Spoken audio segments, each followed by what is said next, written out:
So I'm over here reading Psalms 102. And even though I know that reincarnation is real, but there are people who read the King James Version of the Bible that I've talked to in the past that say that reincarnation is not real. Like, it doesn't exist. And I'm like, well, if you believe in Jesus, you know that it exists. But I wanted to read verse 18, and I know I said I probably wouldn't jump around, but when it comes to Psalms, for some reason, it's kind of hard not to, because it goes through and it kind of says the same thing a lot through it, like as if it's trying to reach different different audiences for everyone, even though that chapter or that psalm is labeled differently. But also wanted to say in Psalm 104 and throughout Psalms, but specifically Psalm 104, it does mention meditation, in case someone out there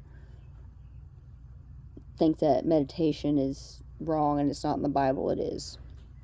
But anyway, so verse 18, Psalm 102. This shall be written for the generation to come, and the people which shall be created shall praise the Lord. Now remember that, because then I'm going to go over to Psalm 104 later on. There's going to be a pattern here. Okay, now we go down to verse 24. I said, O my God, take me not away in the midst of my days. The years are throughout all generations. Thy years, my days, thy years are throughout all generations. That's stating awareness of reincarnation, that they know they will become again. But take note of that, because it sort of repeats in Psalm 104. Of old hast thou laid the foundation of the earth. So the old generation, foundations, and the heavens are the work of thy hands. This goes back to Chronicles, when I was talking about the hands. We create heaven on earth.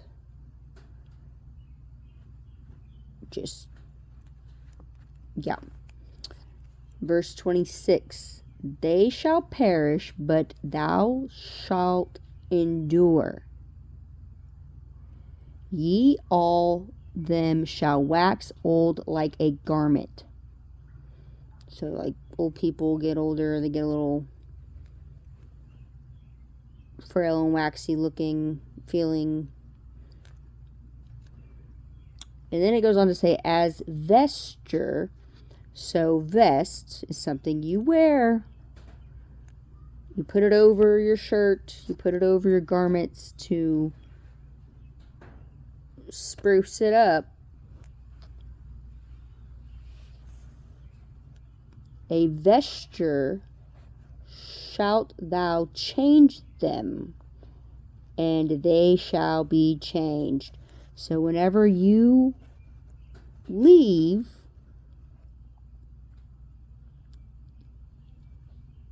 your body perishes, but your soul and your spirit endures forever. And it's going to restate it in Psalm 104. But thou art, A-R-T, creativity, art class, okay, the same, and thy years shall have no end. That means we live on in the Spirit. So it behooves us to act with good intentions and good thoughts. The children of thy servants shall continue, and their seed shall be established before thee.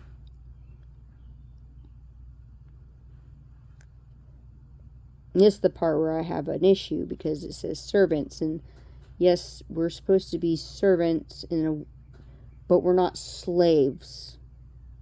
And I feel like a lot of people get the word servant and slave mixed up, because when I was in the military, and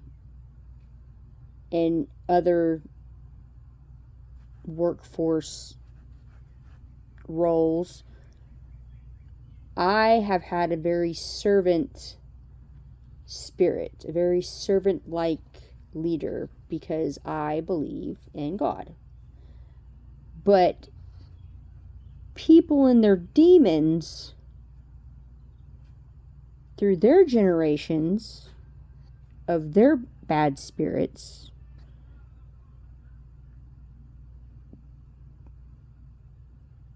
took my servanthood as if I was to be a slave to their agenda. So I feel like that's where people really get that mixed up, and it's caused a binding of some sort. But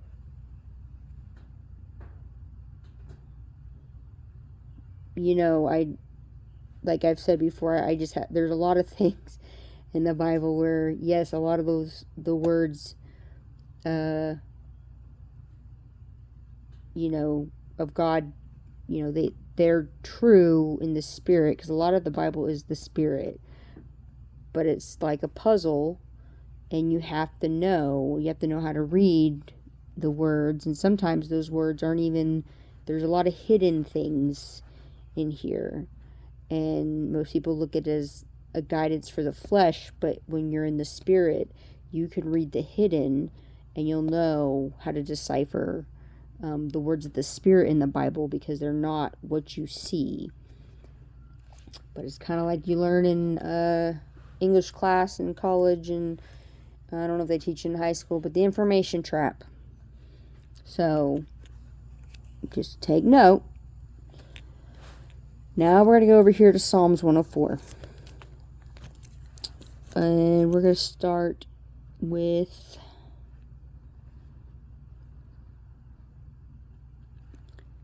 verse 29 of Psalm 104. Thou hidest thy face, they are troubled. Thou takest away their breath, they die, and return to their dust. So that goes back to a post I made earlier today about Psalms 103, verse 14, where it said, for he knoweth our frame, like a frame, a foundation, our house, our home, our vessel, our temple. He remembereth that we are dust. So you go back in some form,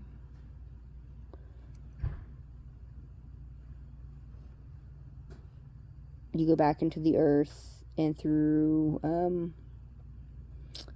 whatever that cycle is in environmental science, like all the nitrogen and all the things, you'll come back up at some point. But that's just the flesh part of it. That's not the spirit part of it.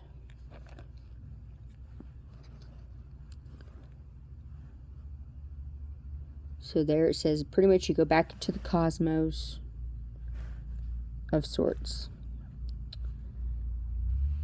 Thou sendest forth thy Spirit, they are created, and thou renewest the face of the earth.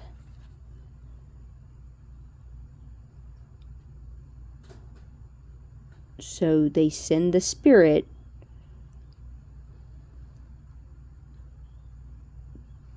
like during your birth, and you are renewed. So your spirit, your soul, lives on in another body. Then on verse 31 it says, the glory of the Lord shall endure forever. The Lord shall rejoice in his works.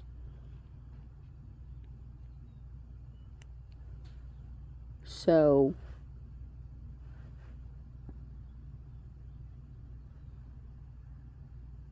the works, like, you're going to be recreated in some version. So whenever you leave this vessel, your spirit, your soul leaves this vessel, it still lives on.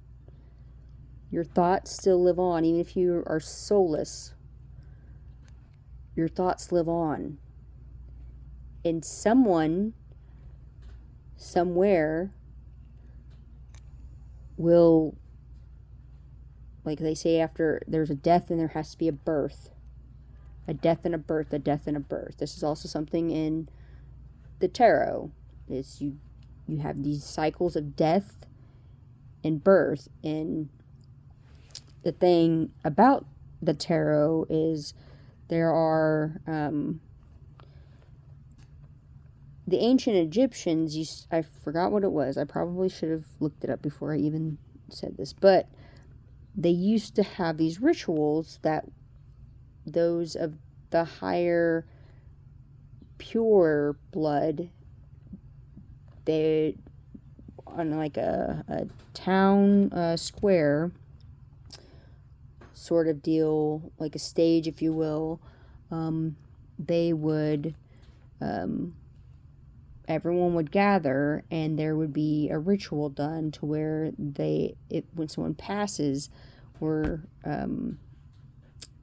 gosh dang it, I really should have looked it up, but they would have a thing where the spirit they would pretty much force the spirit to go into a certain body to keep that bloodline going for that spirit.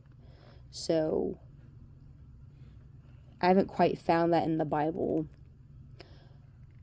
but it was in ancient times, and so was the Bible. So you put the two together, and regardless of whether or not they were in the same vicinity, that really doesn't matter, because there are points in the Bible where it says how one town went to another, like Israel went to Egypt, and it was like they bring an energy, but it didn't say they brought the energy in the Bible. It just says Israel went into Egypt as a whole. So it was like the energy of Israel went into Egypt.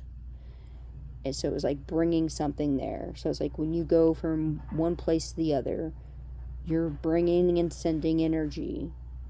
And that was something the ancients understood, but it's not put in our books because obviously some people had control issues and they just didn't want to elaborate on some of that. But I'm pretty sure it's somewhere in the Bible. I'm pretty sure I'll find it somewhere. But I just wanted to make that a note that reincarnation and meditation is real. It happens. And you have to know, like, when you do good, it's like you're planting the seeds for your next generation. Like, you're creating your legacy through your spirit and through your soul, which are two different things, but they can work together. And this goes kind of back to the twin flame situations, because it's like they talk about, a lot of us, we mirror each other. So those of us that have met our actual twin flame, in another vessel, but we share the same soul, but our spirits are a little bit different, but we share the same soul and the same mission. And so when you know that, which is a lot of why, I don't know what other people gone through the twin flame journey are coming back to talk about things like this, but I don't care about what they're doing. I'm just saying that I know that how multidimensional, multifaceted life is. And I knew as a kid, but I didn't have the words. And a lot of it is just the vocabulary. And someone that has taken the time, the energy to break it down and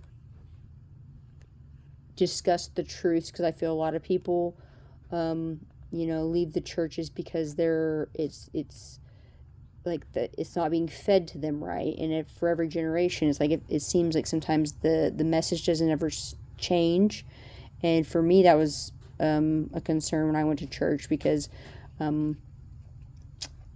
it's like I outgrew it really quickly, but I was taken out due to having to move because of choices my parents made, but which hurt my little soul, but I lived. But in a way, it was a blessing in disguise, because I was already outgrowing what they were teaching. And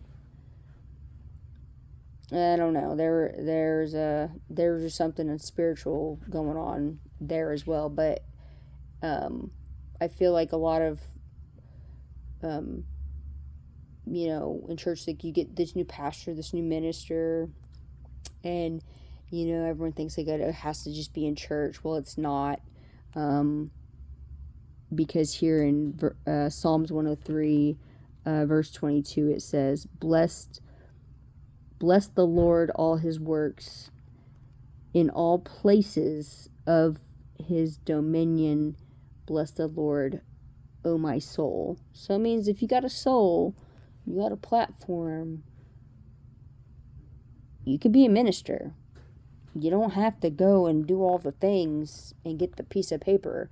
It's something in your soul that makes you a minister. It is your soul mission. So don't let the world tell you that you're not. But my issue that I'm going to go back to is that whenever I would go to different churches, it was like the tone didn't develop over time. It just stayed the same.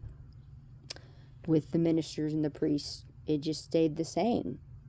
It never changed. And so it was like mundane after a while. And I feel like a lot of people leave the church just because of that alone.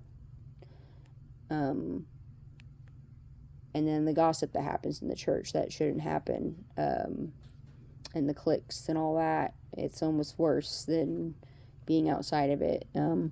But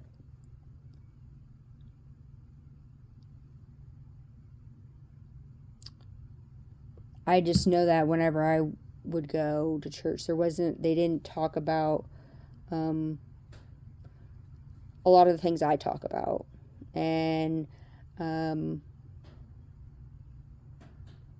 I feel like right now, like I was talking about the quantum computing, is a lot of people are starting to, like, today I got a subscriber that also goes through the Bible, or not the Bible, but she has a book for the Hebrew faith. And I got a notification that individual subscribed to my channel. And so that tells me that the frequencies are picking up. Like, this is something that is coming into fruition now. The quantum sensors, it's all coming into fruition. But there's another video I posted a long time ago. Well, I don't think it was on, I think I posted it like on another platform, but there was a reader that was talking about how Psalms is pretty much a book of spells. And when you look at it, yeah. But then when you look at the rest of the things in the Bible, it pretty much is. But if you don't read the Bible and you feel like your life is just gone to,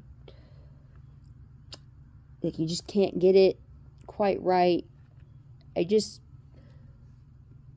encourage you with your own free will to maybe go, and if you had anyone in your family that attended church or whatever have it, it wouldn't hurt to go and find out maybe what story in the Bible you might be living out in the spirit, to kind of get your answers. Because like I had said earlier, mine was kind of more of like David, and David did some things. David probably shouldn't have said some things that David said, but I'm here and I'm living out and pretty much fixing whatever was done in the past. And we all have the power to do that. We create better for the next generation. So overall, that is my mission. I don't know what everyone else's is, but generally what I've picked up in the collective is that is what we're all trying to do, is we're trying to unspell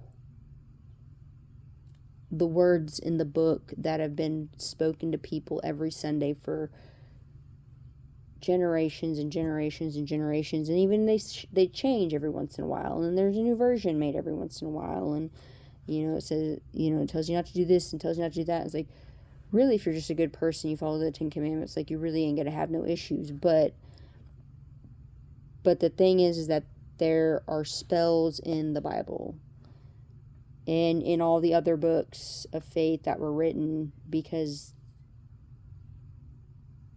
well, they thought at their time that was a good intention. And so you have to forgive the past, but when you have wisdom, you have to create the better future. You can't just hold it in. And that's something I've had an issue with other, like, with secret societies and such, because there is a lot of wisdom there, but it's not really shared. And it's like they kind of just wait to see if someone's gonna get up on the third eye and open up and find them, and I'm like, you're given the wisdom, like, help the people out. Like, that's why we get the wisdom. That's why we are gifted with it. That's why we are the chosen, like, is to gift people the wisdom. That's why. And then it says the angels, and I identify as an earth angel, and I call other people that are out there trying to do the same things I'm doing an earth angel. And some other people do other different things to with their wisdom of the hidden knowledge that the Matrix was keeping us all under. We all have our own way of doing it, but a lot of us are all trying to just really bring this all to light. So, like, I have a lot of frustrations when it comes to, like, honestly, I didn't even want to open up the Bible. I'm just going to tell you that right now, because sometimes I think the Bible was, you have an empathic soul, you go to church, and you touch the thing, and even though it is yours, but you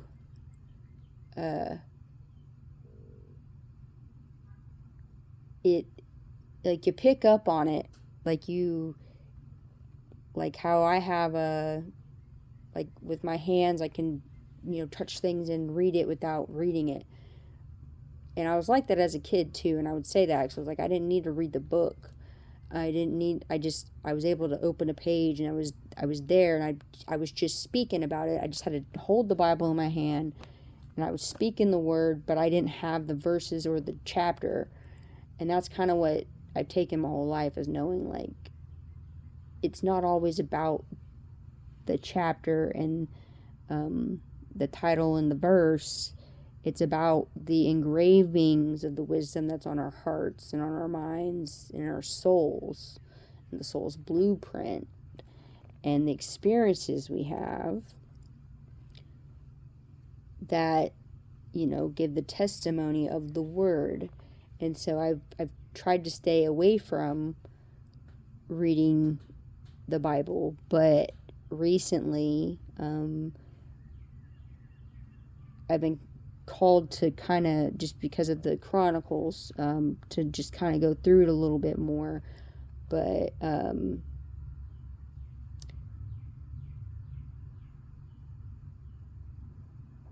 it's I just wanted to put that out there, though, that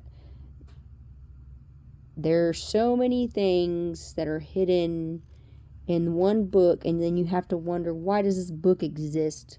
Why has it existed? Why has it made it this long? You really have to think about that. And it's like, yeah, it's not for everyone. And sometimes it's not about the faith of it. It's about finding the hidden in there and knowing, in your heart and your soul, like, what message am I supposed to give? Like, who am I in the spirit that resonates to something in the Bible that I can go in and I can heal it with my words, my throat chakra, with my heart chakra, with my crown chakra, like, what can I do and who am I in the spirit? And then that was something that I had to ask myself in the beginning of my journey, was, who am I in the spirit? And in some ways, my story aligned with David's story, but I'm not David. I'm somebody else. I'm an earth angel. Like, you have to really ask yourself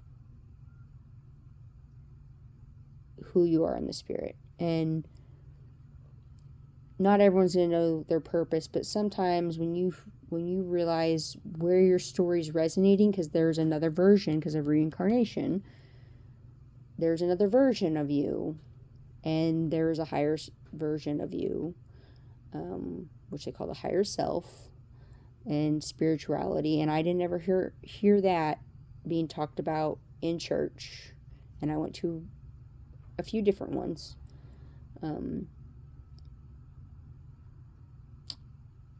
But yeah, just, I wanted to put that out there, and resonates, comment, ask questions, whatever, have it. But yeah, have a blessed evening, and talk to you later.